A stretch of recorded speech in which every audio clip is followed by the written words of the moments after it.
In our age of complete distraction and our culture of instant gratification, when we often fail to listen and engage only superficially with our surroundings, each person contains a key that can open the door to attention, harmony with others, and love of life.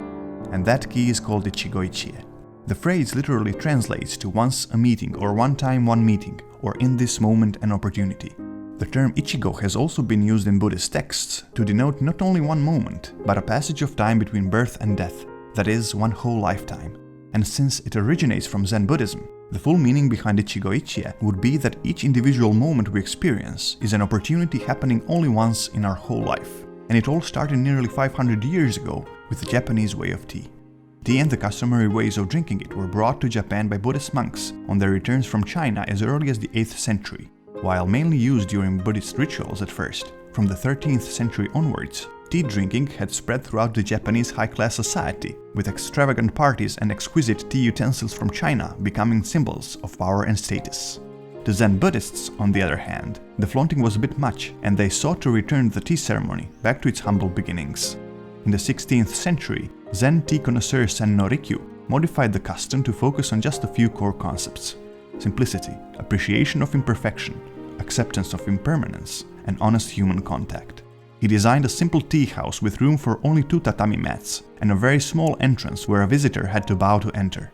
Inside, the small limited space made sure that the encounter and the whole experience was very personal and very intimate. The tea pottery he used was nothing like the extravagant Chinese ones.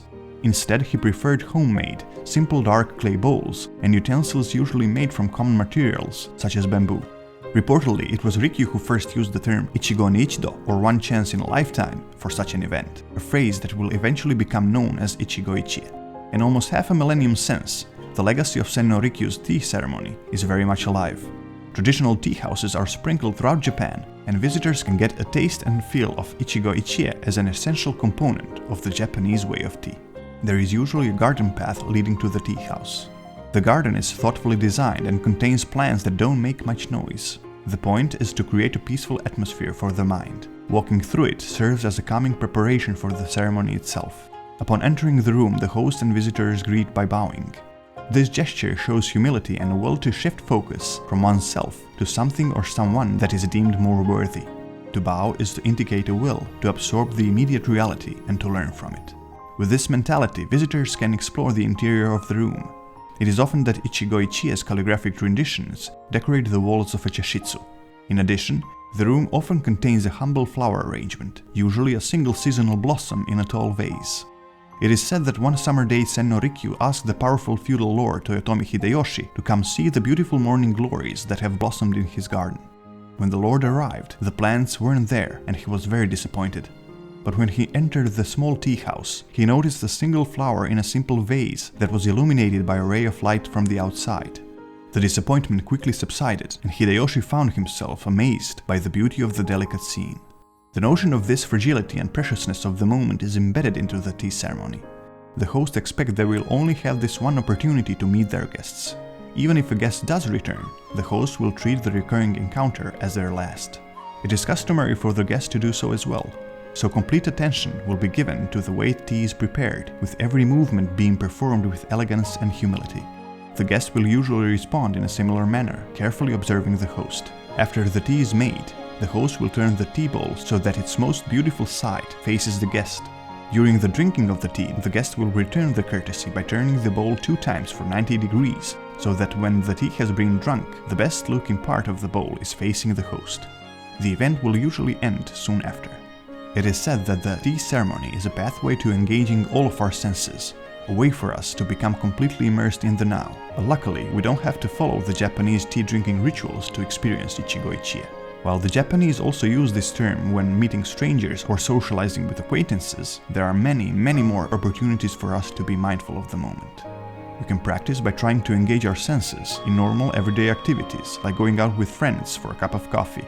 We may begin by noticing the warmth of the cup in our hands, smell the enticing flavor of the fragrant brew, taste it and feel how the liquid dances on our tongue, listen to the surrounding sounds.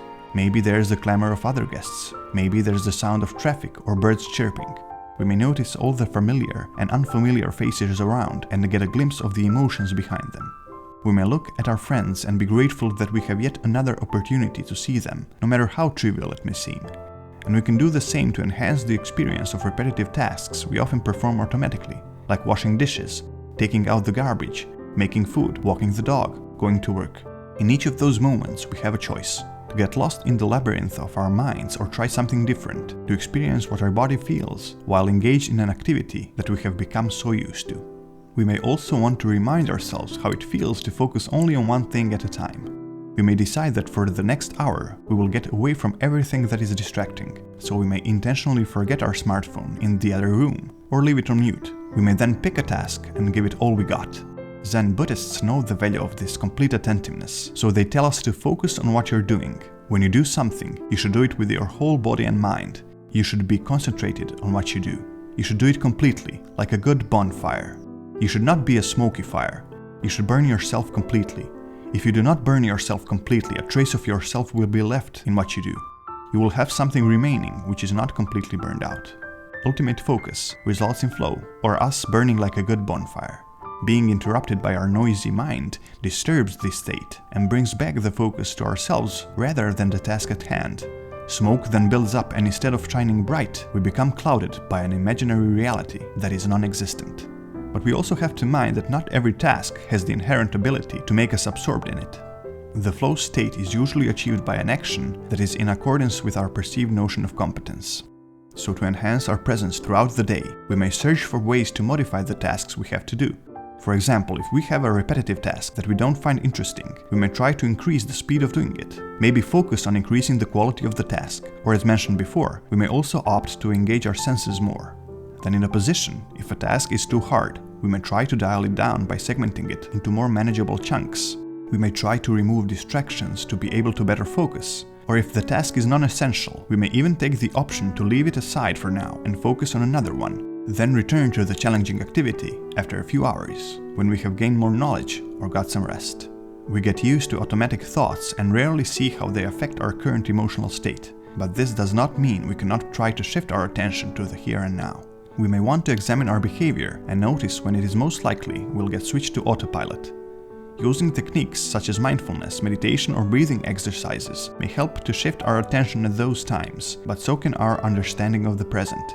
We may remind ourselves that we cannot relive the past events, and we cannot experience our projections for the future as that time has not yet come. In objective reality, the past does not exist, nor does the future. Here and now is the only time and place we get to exist and act in, and as such, the only period in time that actually matters. So with this in mind, if you can cut free of impressions that cling to the mind, free of the future and the past, can make yourself, as Empedocles says, a sphere rejoicing in its perfect stillness, and concentrate on living what can be lived, which means the present, then you can spend the time you have left in tranquility, and in kindness, and at peace with the spirit within you. Marcus Aurelius. And if we can, we may want to hold on to that peace when we socialize. Often, when we engage in communication with others, we cannot help but make immediate judgments.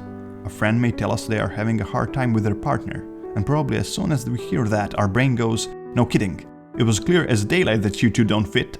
We mostly keep those thoughts to ourselves, and probably say something along the lines of, "Yeah, I know the feels," or "Sorry to hear," or "Wow, that's rough." But in our mind, there is one single thought: what did I tell you? Without realizing it, we have quickly escaped into our own head rather than providing support to a person we are close with. Instead of asking them to tell us more, we got absorbed into our own need to be acknowledged. Zen Buddhists are well aware of this automatic, superficial mode of listening, so they have devised a way to move away from it. To quote Shunryu Suzuki, "When you listen to someone, you should give up all your preconceived ideas and your subjective opinions. You should just listen to him, just observe what his way is. We put very little emphasis on right and wrong or good and bad. We just see things as they are with him and accept them. This is how we communicate with each other. Usually, when you listen to some statement, you hear it as a kind of echo of yourself. You're actually listening to your own opinion. If it agrees with your opinion, you may accept it, but if it does not, you will reject it, or you may not even really hear it." Unpleasant emotions can be tricky. If we try to ignore or suppress them, they usually find a way to burst out when we least want them to. On the other hand, if we let them loose from the onset, They may wreak havoc in our lives and bring us into situations we don't really want to be part of. Ancient Stoics knew the dangers these feelings possess if left unchecked, so Seneca in his essay on anger writes, "Mankind is born from mutual assistance, anger from mutual ruin. The former loves society, the latter estrangement. The one loves to do good, the other to do harm. The one to help even strangers, the other to attack even its dearest friends. The one is ready even to sacrifice itself for the good of others, the other to plunge into peril provided it drags others with it." And although anger was the focus of Seneca's attention, it is not the only emotion that can be autodestructive. Fear and sadness can do the same. While anger can lead us into mindless action to repay the suffering others have caused us, fear and sadness can make the suffering we feel paralyze us, making us depressed and lost in the limbo of hopelessness. Yet they all have a valuable purpose. Anger can alert us when someone has done us wrong. Fear can protect us from needless, life-threatening risks. Sadness can remind us that we will likely lose some of our loved ones, and it can motivate us to be at our best with them while we still can.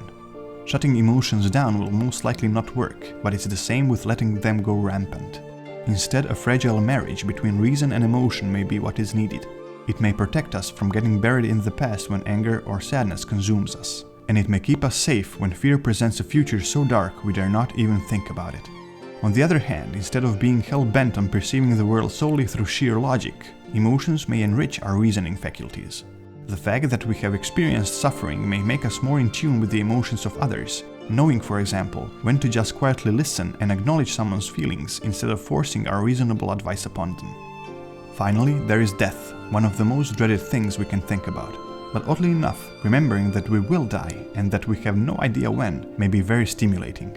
It may remind us how trivial things we worry about are, how money doesn't mean much when we are 6 feet under, how trying to impress people who don't give 2 cents about us is pointless, how our anger and grudges take us nowhere, and how constant conflict interrupts us from having more sincere relationships.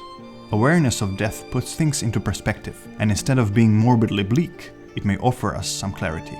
To quote Epictetus, "Let death and exile, and all other things which appear terrible be daily before your eyes, but chiefly death, and you will never entertain any abject thought, nor too eagerly covet anything." So being aware that our moments are numbered offers a different view of the present, and may lead us to rethink our lives. It may also cause us to take a different viewpoint of our longevity as a whole, and modify our relationship with death. And this next video will offer you more on these topics.